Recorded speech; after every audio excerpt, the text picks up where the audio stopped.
Allahu Allahu Allahu Allah Allahu Allahu Allahu Allah.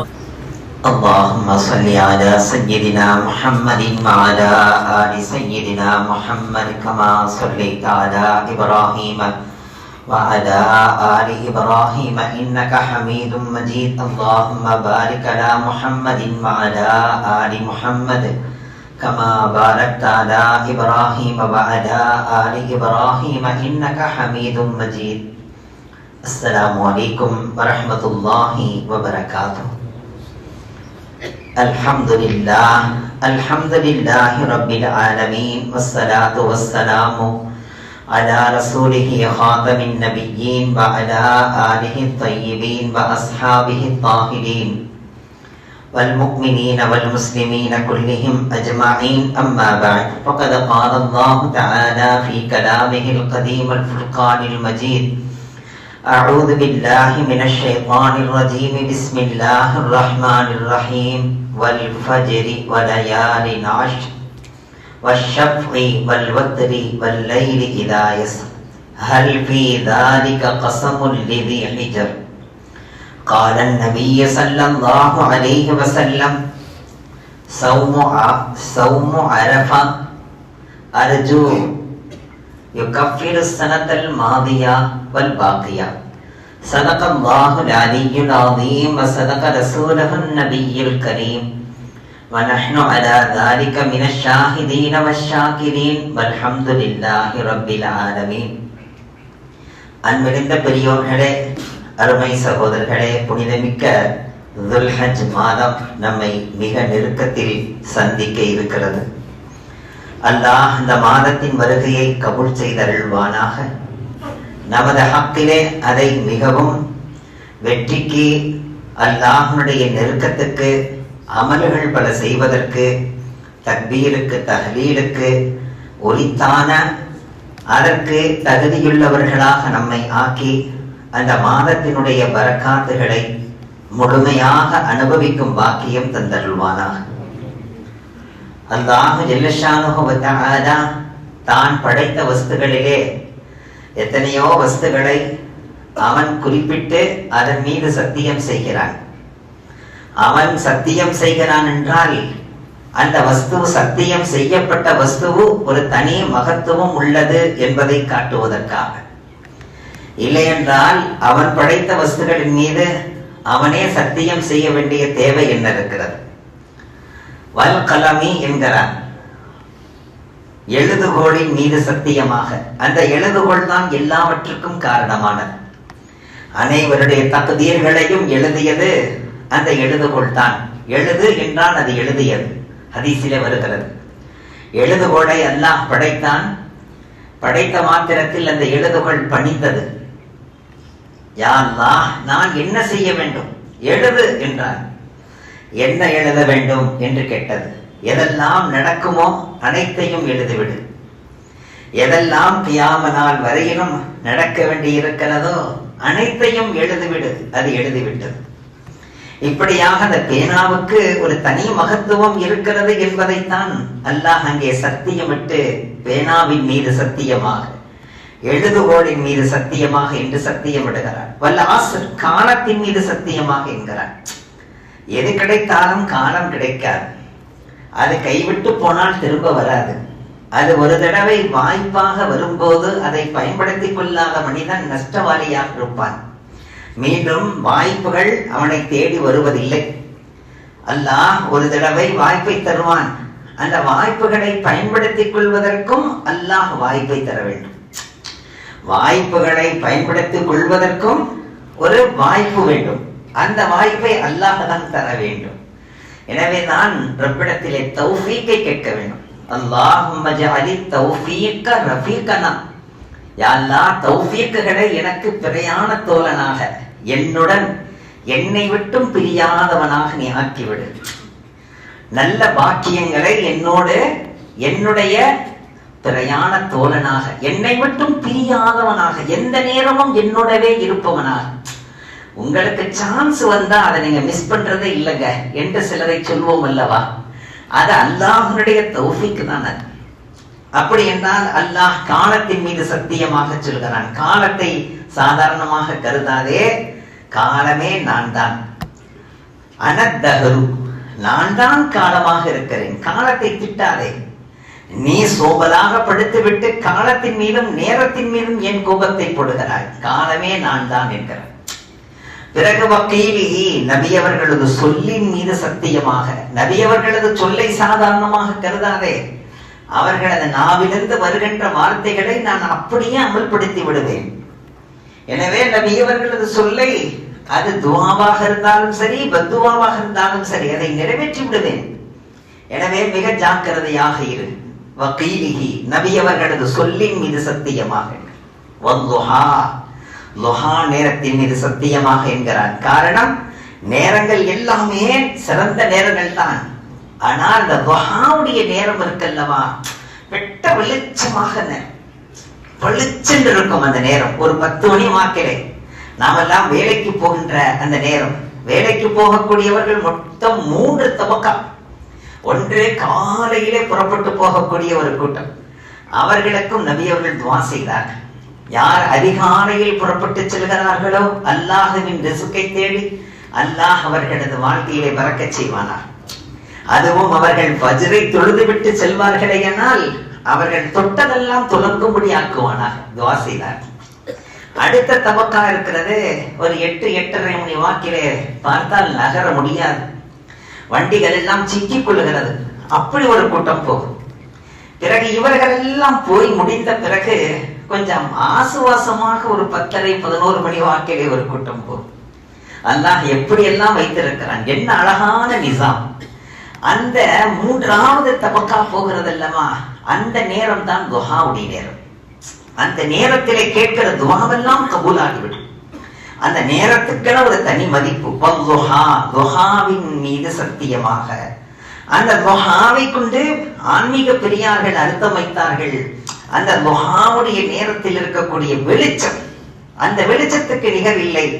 அந்த ஜோதிமயமான நபிகள் நாயகம் ஸல்லல்லாஹு அலைஹி வஸல்லம் அவர்களின் திருமுகத்தின் மீது சத்தியமாக என்று அல்லாஹ் சொல்கிறான் என்று அர்த்தம் வைத்தார். ஆனால் வெளிப்படையான அர்த்தம் என்ன? துஆவுடைய நேரத்தின் மீது சத்தியமாக. அந்த நேரம் மிகவும் உயர்ந்த நேரம், உசிதமான நேரம், நீ சஜ்தா செய்வதற்கு மிக தகுதியுள்ள நேரம். 2 ரக்காத்தை தொழுது கொள் என்றார்கள் நபிகள் நாயகம் ஸல்லல்லாஹு.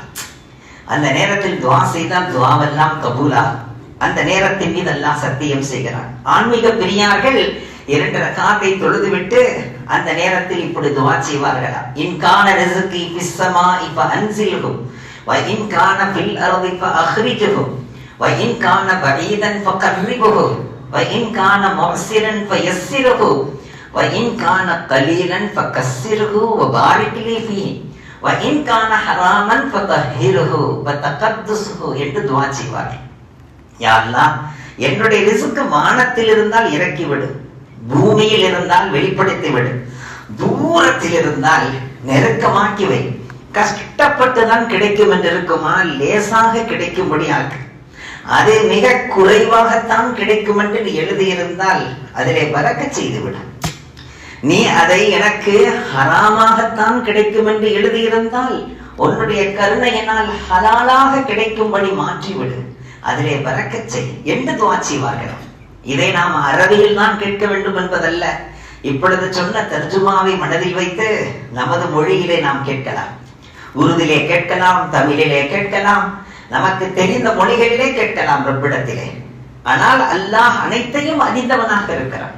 துஆவின் மீது சத்தியம் எடுக்கிறான். பிறகு அல்லாஹ் நபி அவர்கள் வாழ்ந்த காலத்தின் மீது, நபி அவர்கள் வாழ்ந்த ஊரின் மீது லா உக்ஸிமு பிஹாதல் பலத் என்கிறார். நபி அவர்கள் வாழ்ந்த பலதை, அந்த ஊரின் மீது சத்தியம். அதெல்லாம் எவ்வளவு புனிதமானது என்பதை காட்டுவதற்காகத்தான் அல்லாஹ் இப்படி எல்லாம் சத்தியம் செய்கிறான். அந்த சத்தியங்களின் வரிசையிலே தான் வல் ஃபஜ்ரி என்கிறான். ஃபஜ்ர் நேரத்தின் மீது சத்தியமா. உண்மையிலேயே ஒவ்வொரு ஃபஜ்ருமே புனிதமிக்க நேரம் தான். அதிலும் கூட துல்ஹஜ் 10 உள்ள ஃபஜ்ர் இருக்கிறதே, அது எனக்கு மிகவும் பிடித்தமானது என்கிறார். காரணம், அன்றைய தினத்திலே என் பெயர் சொல்லி குர்பானி கொடுக்கப்படுகிற நாள், ரத்தத்தை ஓட்டப்படுகிற நாள். எனவே அந்த நாள் எனக்கு மிகவும் பிடித்தமானது. வல் ஃபஜ்ர் என்கிறான். வலயாலின் அஷ்ர், 10 இரவுகள். துல்ஹஜ்ஜினுடைய 10 இரவுகளை சொல்லும் போது பகலும் வந்துவிடும். ஏனென்றால் இரவுதான் முந்தி, அதை தழுவித்தான் பகல். முதல் லைலு தான் முந்தி, நஹாரு தான் பிந்தி. இரவுக்குள்ளே பகலை அல்லாஹ் புகுத்துகிறான். இரவு போக போக பகல் வந்து விடுகிறது. இருட்டு தான் முந்தி, வெளிச்சம் தான் பிந்தி. இதை நாம் மனதில் கொள்ள வேண்டும். எனவேதான் லைலின் மீது சத்தியம் விடுகிறான். நம்முடைய பிறை கணக்கு கூட மகரிபிலிருந்து தான் துவங்குகிறது. மறுநாள் பகல் பிறகுதான் வருகிறது. அந்த இரவை சொன்னால் பகலும் சேர்ந்து வந்துவிடும். 10 இரவுகளின் மீது சத்தியமாக என்றால் 10 இரவு பகல்களின் மீது சத்தியமாக. பிறகு வலயானின் அஷ்ர் என்று சொல்லி பிறகு வஷ்ஷஃபி வல் வத்ரி என்கிறான். அந்த 10 நாட்களிலே ஒற்றைப்படை ஒவ்வொரு நாளின் மீது சத்தியமாக, இரட்டைப்படையின் மீது சத்தியமாக, இத்துணை சத்தியங்கள் செய்ய வேண்டிய அளவுக்கு அது புனிதமானது என்பதை காட்டுகிறான். ஒன்றா இரண்டா 10 இரவுகள் என்று சொல்லிவிட்டான் அல்லவா? பிறகு என்ன சொல்கிறான்? ஒற்றைப்படையின் மீது சத்தியமாக. துல்ஹஜ் மாதத்தின் 1, 3, 5, 7, 9 என்று ஒற்றைப்படையின் மீது சத்தியமாக. பிறகு இரட்டைப்படையின் மீது சத்தியமாக 2, 4, 6. அப்படி என்றால் டோட்டலி முழுக்க முழுக்க துல்ஹஜ்ஜை சொல்லுகின்றான். அந்த 10 நாட்களும் சாதாரணமான நாட்கள் அல்ல. சரி, இந்த 10 நாட்கள் மட்டும் தானா? குர்பானி கொடுக்கிற நாளிலிருந்து ஐயாமுத் தஷ்ரீக் முடிகின்ற வரையிலுமே புனிதமான நாட்கள் தான். அல்லாஹ் அந்த புனிதத்தை இதற்குள் சேர்க்கவில்லை என்றால் என்ன காரணம்? அது தனி மகத்துவம் உள்ளது, இதில் சேர்க்க வேண்டிய அவசியம் இல்லை, அதையும் தாண்டியது என்பதை காட்டுகிறது. அந்த பிறை 10, பிறை 11, பிறை 12, பிறை 13 அஸ்ர் வரையிலும் நாம் தக்பீரு தஷ்ரீக் சொல்கிறோம் அல்லவா? அந்த நாட்களுக்கு நிகர் இல்லை என்கிற காரணத்தால் இதோடு அல்லாஹ் சேர்க்கவில்லை. அது தனி, அதனுடைய அந்தஸ்து தனி என்பதற்காக இதோடு நிறுத்துகிறான். இப்படி இதையெல்லாம் சொல்லுவதன் மூலம் என்ன காட்டுகிறான்? துல்ஹஜ் வருகிறது, அதை வீணாக்கி விடாதீர்கள், ஒரு நொடியை கூட வீணாக்கி விடாதீர்கள். அந்த துல்ஹஜ் மாதத்திலே துவக்க நாளிலிருந்து ஒவ்வொரு நாளும் நோன்பு நோற்றால் ஒரு நாள் நோன்பு ஒரு வருட நோன்புக்கு சமமானது. அந்த இரவுகள் 10 இரவுகள் மீது சத்தியம் செய்கிறான் அல்லவா? ஒவ்வொரு இரவும் ஒரு லைலத்துல் கத்ர் இரவுக்கு சமமானது. பிறகு அரஃபா என்று 9வது நாள் வருகிறது. அந்த 9வது நாள் அரஃபா அன்று ஒரு நோன்பு வைப்பது 1000 நோன்புகளுக்கு சமமானது. அது மட்டும் தனி ஸ்பெஷல். நபி அவர்கள் சொன்னார், அந்த அரஃபாவுடைய தினத்திலே அல்லாஹ் மன்னிப்பதை போல வேற எந்த நாளிலேயும் மன்னித்து நான் பார்க்கவில்லை என்றார். நரகவாதிகள் அந்த 9 அன்று எந்த அளவுக்கு விடுதலையாக்கப்படுகிறார்களோ அந்த அளவுக்கு வேறு எந்த நாளிலேயும் விடுதலையாக்கப்பட்டு நான் பார்க்கவில்லை என்றார். அவ்வளவு புனிதமிக்க அந்த நாளை எத்தனையோ நபர்கள் கஃப்லத்தாக நோன்பே நோற்பதில்லை. அது என்ன கட்டாயமா, அது என்ன ஃபர்தா, அது என்ன வாஜிபா என்று சொல்லுவார்கள். அதே போன்றுதான் யார் குர்பானி கொடுக்க வேண்டும் என்று உள்ளத்திலே இராதா வைத்திருக்கிறோமோ, நம்பிக்கை கொண்டிருக்கிறோமோ, பிறை தெரிந்ததிலிருந்து குர்பானி கொடுக்கின்ற வரையிலும் நகங்களை களையாமல் இருப்பது, தலைமுடி எடுக்காமல் இருப்பது, தாடியை ஒதுக்காமல் இருப்பது முஸ்தஹப் என்பதை நினைவில் கொள்ள வேண்டும். ஃபர்து வாஜிப் என்கிற எண்ணம் வேண்டாம். அது முஸ்தஹப்.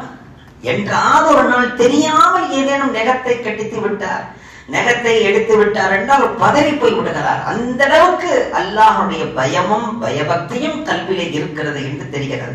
ஆனால் பயக்க வேண்டியதில்லை. எந்த வகையான கஃபாராவும் அதற்கு கிடையாது, குற்றமும் இல்லை. அதே நேரத்தில் பேணுதல் என்கிற அடிப்படையிலே உம்மத்தை முஸ்லிமா ஒட்டுமொத்த உம்மத்தும் இதன் மீது அமலாக இருக்கிறது. இதை பருதென்றோ வாஜிபென்றோ நபியவர்கள் சொல்லாவிட்டாலும் அங்கே ஹாஜிகளுக்கு ஒப்பாக நீங்கள் இருங்கள். உங்களால் முடிந்த மட்டிலும் ஹாஜிகளுக்கு ஒப்பாக இருங்கள்.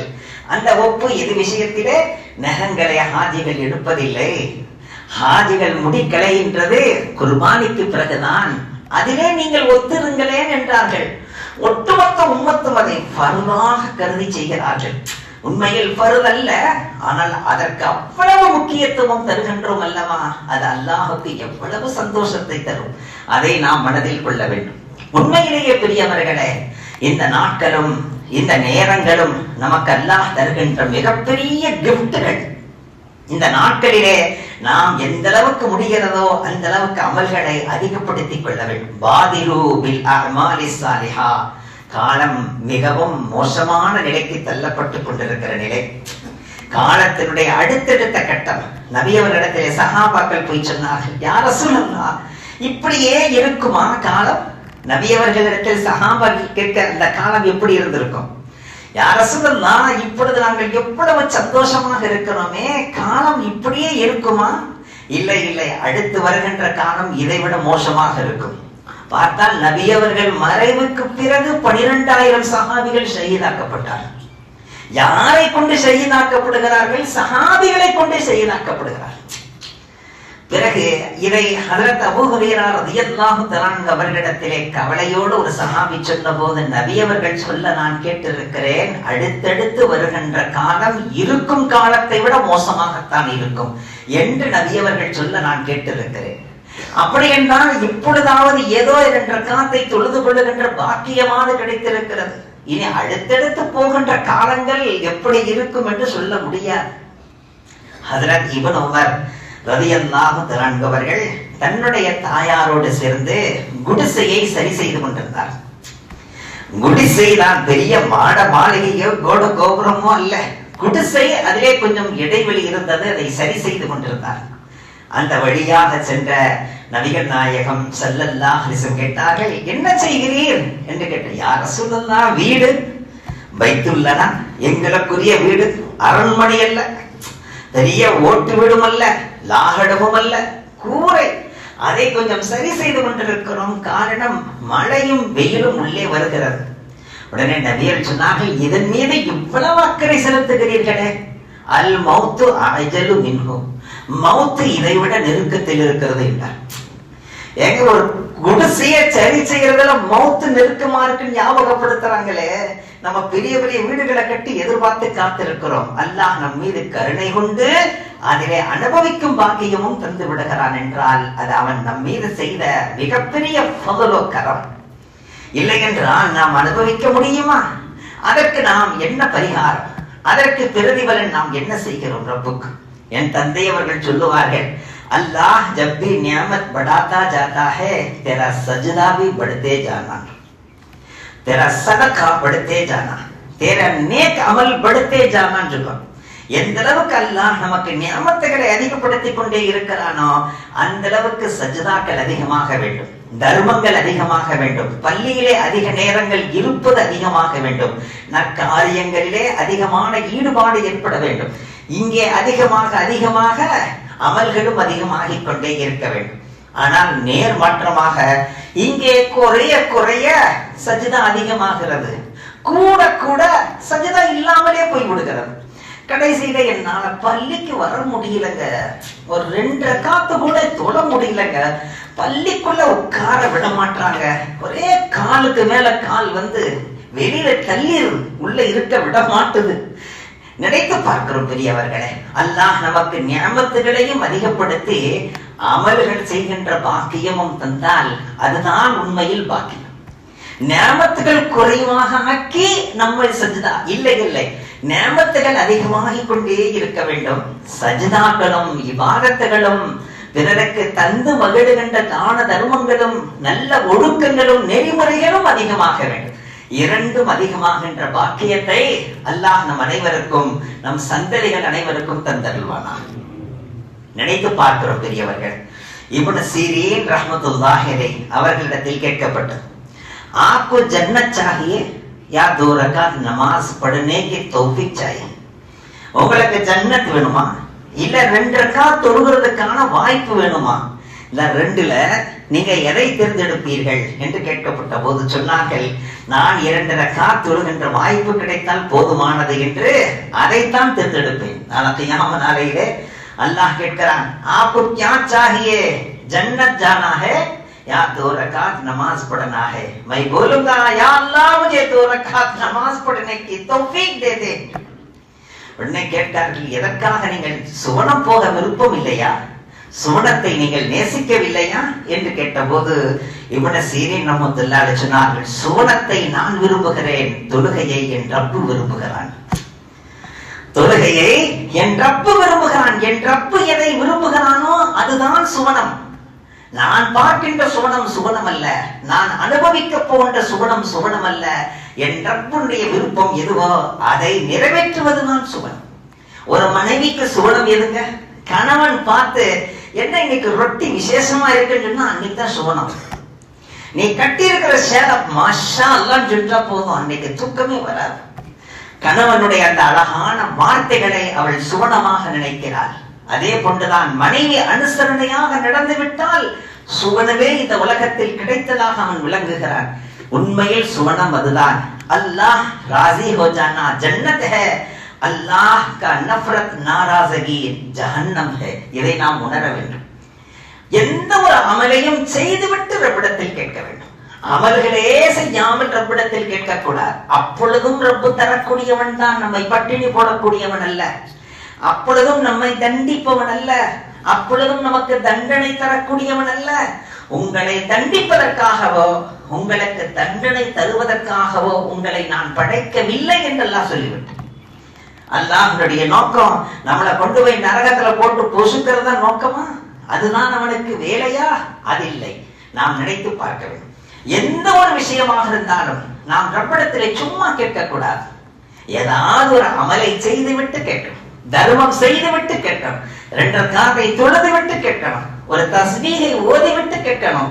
நபியவர்கள் மீது தரூதை ஓதிவிட்டு கேட்கணும். அல்லாஹ்வை புகழ்ந்து விட்டு கேட்கணும். எதுவுமே இல்லாம ரப்பிடத்துல கேட்கக்கூடாது. ஜீலானி, மஹ்பூப் சுப்ஹானி, மாஷூக் ரஹ்மானி, முஹியத்தீன் அப்துல் காதிர் ஜீலானி கத்தஸல்லாஹு ஸர்ரல் அஸீஸ் அவர்களுடைய தாயாரும் வலியாக இருந்தார்கள்.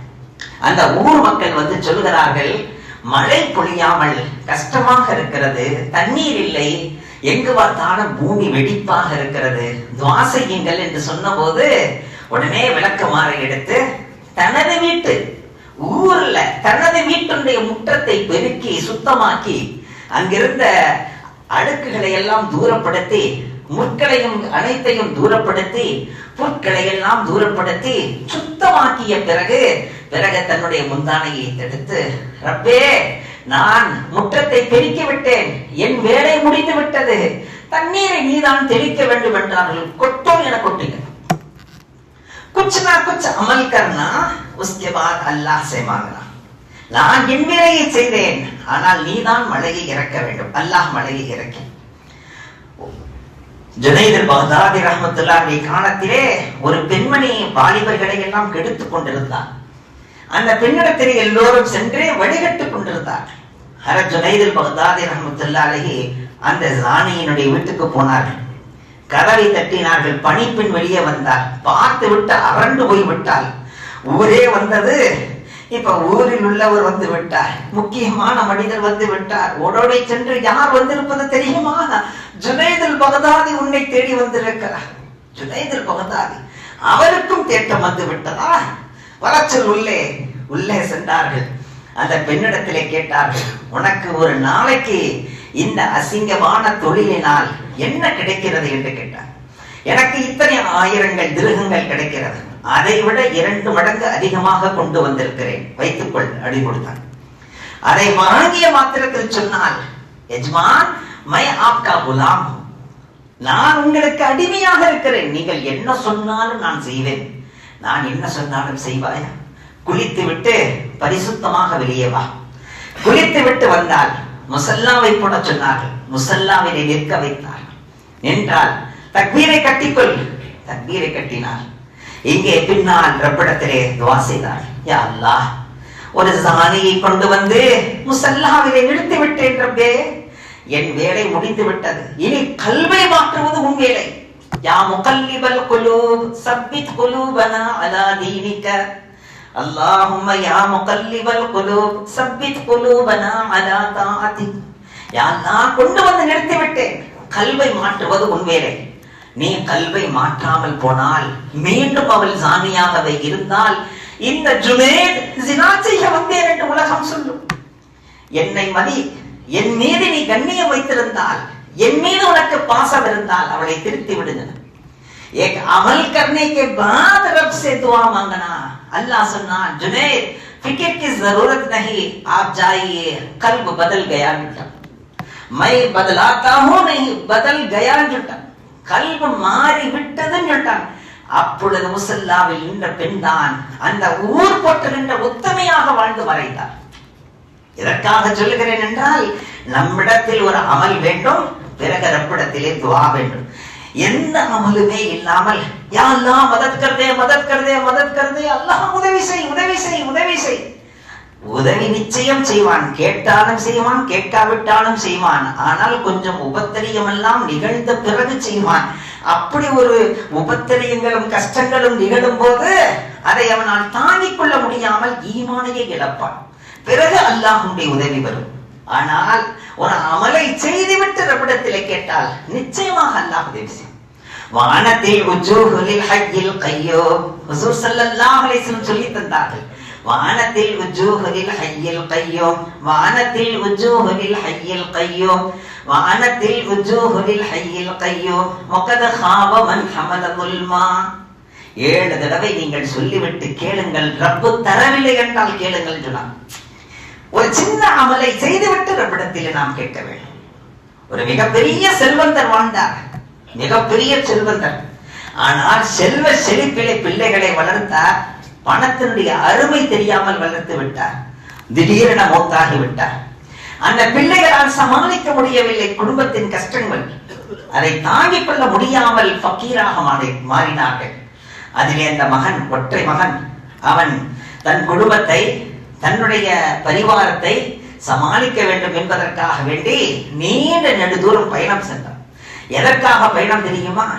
இத்தனை 1000 மைல்கள் கடந்தால் அங்கே ஒரு செல்வந்தர் இருக்கிறார். அவர் இப்படி செல்வ செழிப்பில் இருந்து கீழ்நிலைக்கு போனவர்களுக்கு உதவி செய்து மேலே கொண்டு வருகிறார் என்று கேள்விப்பட்டு அவரை நோக்கி போகிறார். இவர் அங்கே போவதற்கு என்ன வாகனம் இருந்ததா, வசதி இருந்ததா? ஒன்றுமில்லாத காலம், காடு மலை என்று ஏறி இறங்கி பசியாலும் தாகத்தாலும் துவண்டு போய் போனார். கடைசியாக ஊரை எட்டி விட்டார். இந்த நிகழ்ச்சியை என் தந்தை அவர்கள் சொல்லுவார்கள், அதைத்தான் சொல்லுகிறேன். கடைசியாக அந்த ஊரையே எட்டி விட்டார். அந்த ஊரிலே அழகான பள்ளி வாசல். சரி, இவ்வளவு தூரம் நடந்து வந்திருக்கிறோம், பள்ளியிலே ஒதுவெல்லாம் செய்துவிட்டு பள்ளியிலே தண்ணீர் வைத்திருப்பார்கள், குடித்து விட்டு கொஞ்சம் ஆசுவாசமாக இருந்து அந்த வீடு எங்கே இருக்கிறது என்று கேட்டு போகலாம் என்று பள்ளிக்குள்ளே எந்த ஒரு மனிதனும் தன்னுடைய தேவைகளுக்காக வேண்டி, உலக தேவையாக இருக்கட்டும் மறு உலக தேவையாக இருக்கட்டும், பள்ளியை மையமாக வைத்துக் கொள்ள வேண்டும். அந்த பள்ளியின் மூலமாக அவனுக்கு பல வகையான பரவசங்களும் அல்லாஹ்வின் உதவிகளும் கிடைத்திடும். அந்த பள்ளிக்குள்ளே போனார். சென்றால் அங்கே மக்கள் கூடி நிற்கிறார்கள். இவ்வளவு கூட்டம் பள்ளியிலே என்ன, ஏதேனும் நிகழ்ச்சியோ என்று நினைத்தால் அங்கே ஜனாசா வந்திருக்கிறது. ஜனாசா தொழுகைக்கு மக்கள் வந்திருக்கிறார். சரி, யாரும் முஃமினுடைய ஜனாசா என்று எவரும் சேர்ந்து ஜனாசாவிலே நின்று விட்டார். தொழுகை முடிந்த மாத்திரத்தில் கேட்டார், இவ்வளவு கூட்டம் யார் அவர்? இவர்தான் கொடுத்து மகிழ்கின்ற கொடை வல்லல்.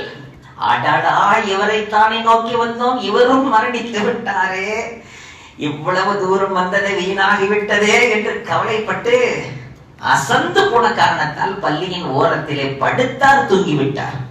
தூக்கத்திலே அவரது தந்தை கனவிலே வந்தார்.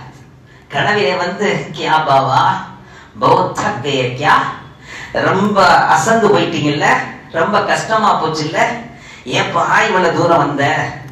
நம்ம வீட்டுல வலது பக்க ரூம்ல வலது பக்க மூலையில தோண்டி பாரு, நான் அங்க தங்க தீனார்களும் வெள்ளி நாணயங்களையும் புதைத்து வைத்திருக்கிறேன். அதை எடுத்து குடும்பத்தின் செலவுகளை எல்லாம் செய், கடன்களை எல்லாம் நிறைவேற்று, அதையும் தாண்டி உனக்கு அங்கே பிரயோஜனம் இருக்கிறது, போ என்றார் தந்தை. உடனே இவர் விடுவாரா? கனவிலேயே கேட்டார், பாபாஜி இதெல்லாம் உங்களுக்கு நியாயமா இருக்கா? அங்க வச்சே வந்திருக்க வேண்டியதான கனவுல, எங்க வச்சே? நான் வீட்டுல இருக்கும் போதே வந்திருந்தீங்கன்னா நல்லா இருந்திருக்குமே. என்னை போட்டு அலையா அலைய விட்டு, என்னை போட்டு பாடா படுத்தி பட்டு நூலா திரிச்சு இங்க வந்து சொல்றீங்களே. உடனே அந்த தந்தை சொன்னார், மகனே நான் அங்கேயே வைத்து வரலாம் என்றுதான் நினைத்தேன், அல்லாஹ் அனுமதிக்கவில்லை. அல்லாஹ் சொன்னான், அவனை காடு மலையெல்லாம் ஏறி இறங்கவை, அவனை பசியிலும் பட்டினியிலும் துவலவை. பிறகு அங்கே யாரை தேடி சென்றானோ அவரும் கிடைக்காமல் நிராசையாகவை. அதற்கு பிறகு ரஹ்மத்தின் கதவுகள் திறக்கும். அப்பொழுதுதான் அந்த பணத்தின் மரியாதை மதிப்பு அவனுக்கு புரியும்.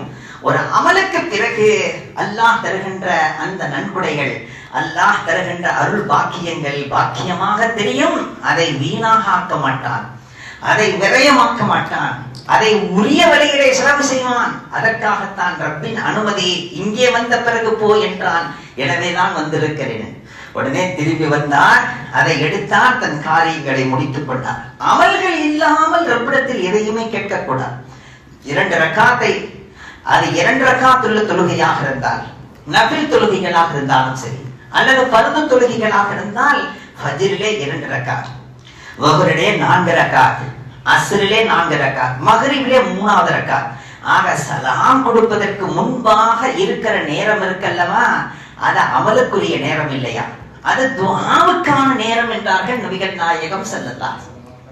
தக்பீர் बांधना अमल है, रुकू करना अमल है, सुजूद करना अमल है, तशहुद तक अमल है, सलाम करने से पहले का वक्त दुआ का वक्त है जनाब सल्लल्लाहु अलैहि वसल्लम. ஒரு அமலை செய்துவிடு, ருக்கு செய்துவிடு, சுஜூது செய்துவிடு, ரப்புக்கு முன்னால் நின்று விடு, குனிந்து விடு, தஷஹுதை ஓதிவிடு. இப்பொழுது நான் அமல்கள் செய்து விட்டேன் ரப்பே, சலாம் கொடுக்க போகிறேன் ரப்பே, என் துஆக்களை எல்லாம் கபூல் செய்ய ரப்பே என்று அந்த நேரத்தில் கேட்கிற துஆவை அல்லாஹ் கபூல் செய்தே தீருவான் என்றார்கள் நபிகள் நாயகம் ஸல்லல்லாஹு அலைஹி வஸல்லம். பேணுகின்ற பாக்கியத்தை அல்லாஹ் நம் அனைவருக்கும் தந்தருள்வானாக. அன்பிருந்த பெரியோர்களே, அல்லாஹ்வின் மிகப்பெரிய கருணை, இந்த மஹல்லாவை அல்லாஹ் மிக விசாலமாக ஆக்கிவிட்டான். ஒரு 10-20 வருடங்களுக்கு முன்பாக இருந்த மஹல்லா அல்ல இப்பொழுது. அல்லாஹ் அவ்வளவு விசாலமாக்கி விட்டான். வெளியிலிருந்து எங்கேனும் குடியமரலாம் என்றால் அவர்களது எண்ணத்திலே முதலில் வருவது கெல்லிஸ் மேடவாக்கம். அந்த பள்ளியை சுற்றி இருக்கிற இடத்திற்கு நாம் சென்று விடலாம். அங்கிருக்கிற நிம்மதி, ஏதோ ஒரு சுக்கூன் அல்லாஹ் தந்திருக்கிறான், வைத்திருக்கிறான், ஞாபகத்தை வைத்திருக்கிறான், அங்கே நாம் போய்விடலாம் என்று வந்தவர்கள் குடியமர்ந்து மிக அதிகமான முஸ்லிம்களை கொண்ட ஒரு இடமாக அல்லாஹ் இந்த இடத்தை அங்கீகரித்திருக்கிறார். ஆனால் பதிவில் இல்லாமல் இருக்கிறார்கள். வந்து 10 வருடம் ஆகிவிட்டது என்கிறார்கள். எப்பொழுது வந்தார்கள் என்றே தெரியவில்லை. வந்தவர்கள் பள்ளி தொடர்பு, தொழுகையிலே தொடர்பு, பள்ளிக்கு வந்து போவதிலே தொடர்பு இருக்கிறது. ஆனால் வரிசையிலே இல்லை. தலைக்கட்டு வரிசையிலே எத்தனை நபர்கள் இங்கே இருக்கிறார்கள்? அவர்கள் எப்பொழுது வந்தார்கள்? அவர்களது அட்ரஸ் என்ன? அவர்களது பெயர் என்ன? எந்த பதிவும் இல்லாமல் இருக்கிறது. திடீரென ஒரு நாள் வந்து திருமணத்துக்காக என்ஓசி கொடுங்கள் என்று கேட்கும் போது, நீங்கள் யார் என்று தெரியவில்லையே, எப்பொழுது நீங்கள் வந்தீர்கள் என்று தெரியவில்லையே, உங்களது அட்ரஸ் என்ன, எங்கே இருக்கிறீர்கள், எல்லாவற்றையும் கேட்க வேண்டிய நிர்பந்தம்.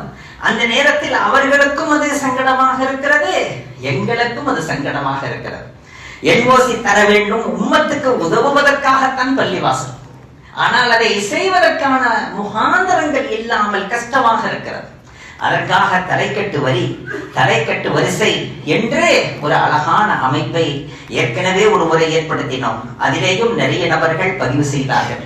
இந்த மஹல்லாவை சார்ந்தவர்கள், இந்த மஹல்லாவிலே குடியிருப்பவர்கள் அந்த ஃபார்மை கட்டாயம் வாங்கிக் கொண்டு, ஏற்கனவே அவர்கள் ஃபார்ம் கொடுத்திருந்தாலும் பரவாயில்லை, மீண்டும் ஒரு முறை வாங்கிக் கொள்ளுங்கள். ஏனென்றால் திருத்தப்பட வேண்டியிருந்தால் அதை திருத்திக் கொள்ளலாம், சரி செய்து கொள்ளலாம். அதை அழகான முறையில் பதிவு செய்து வைத்து விட்டால் பிறகு வந்து கேட்கிற நேரத்திலே எந்த தங்குதடை இல்லாமல் அவர்களுக்கு என்ஓசி வழங்குவதற்கு, சான்று வழங்குவதற்கு, அரசு சான்று தருவதற்கு கூட மஹல்லாவின் சான்றை கொண்டு வா என்கிறார். அந்த நேரத்தில் கேட்டால் மஹல்லாவுடைய சான்றை கேட்கிறார்கள் என்று அரசு கேட்கிறது. சில நேரங்களில் காசி கேட்கிறார்கள். அப்பொழுது தர முடியாமல் சிரமம் கண்டோம். அந்த சிரமம் உங்களுக்கும் இருக்கிறது, எங்களுக்கும் ஏற்படுகிறது. அந்த சிரமங்களை எல்லாம் தவிர்ப்பதற்காக வேண்டி அழகான ஒரு முறையை கொண்டு வந்து மீண்டும் அறிமுகப்படுத்துகிறோம்.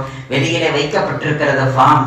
அசலிலே அந்த ஃபார்மை பெற்று செல்லுங்கள், அந்த ஃபார்மை பரிபூர்ணப்படுத்தி கொடுங்கள். உடனே நீங்கள் பூர்த்தி செய்து கொடுத்தாலும் அல்ஹம்துலில்லாஹ், அல்லது எடுத்து சென்று அதை அழகான முறையில் பதிவு செய்து மீண்டும் வந்து தந்து விட்டால் அதை நாங்கள் பதிவு செய்து கொள்வோம்.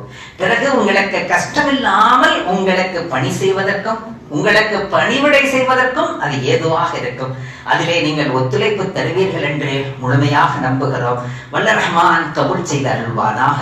வ ஆகிரு தஅவானா அனில் ஹம்துலில்லாஹி ரப்பில் ஆலமீன். அஸ்ஸலாமு அலைக்கும் வ ரஹ்மத்துல்லாஹி வ பரகாத்துஹு.